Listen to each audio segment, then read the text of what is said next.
Hozir birinchi g'am nima? Pulda. Endi puli bor odamda dalchi g'ami nima desa, yana pulda. To'g'rimi? Yoshligini pulga sarflagan, sog'ligini pulga sarflagan. Endi kasal bo'lgandan keyin o'sha sog'ligini qaytarish uchun pulni sarflaydi, больницаga borib oladi. Undan keyingi sabablardan bittasi odamlarda ilmga bo'lgan rag'bati yo'q. Va ilmga odamlarni rag'batlantirishlik, shijoatlantirishlik ham yo'q. Qo'y, o'qib nima olarding bolam? Bor.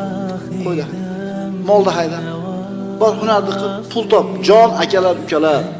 Erkak kishi bo'ldik-a, alhamdulillah. Bu bizning rizqimiz edi. Falonchi voyda bolasi bo'ldik-a, bu ham rizqimiz edi. Bunda bizning ixtiyorimiz yo'q edi. Xuddi shunga o'xshagandek, rizqimiz ham bizning ixtiyorimizda emas, qancha bo'lishligi. Siz ilm bilan shug'ullansangiz ham o'sha rizqingizni yeysiz. Pulni ketidan kalla urib quvib olasiz ham shuni rizq yeysiz. Bir sababini qilib qo'yib ilm bilan shug'ullansangiz ham shuni yeysiz. Shuni aytyapmiz, tushuncha noto'g'ri.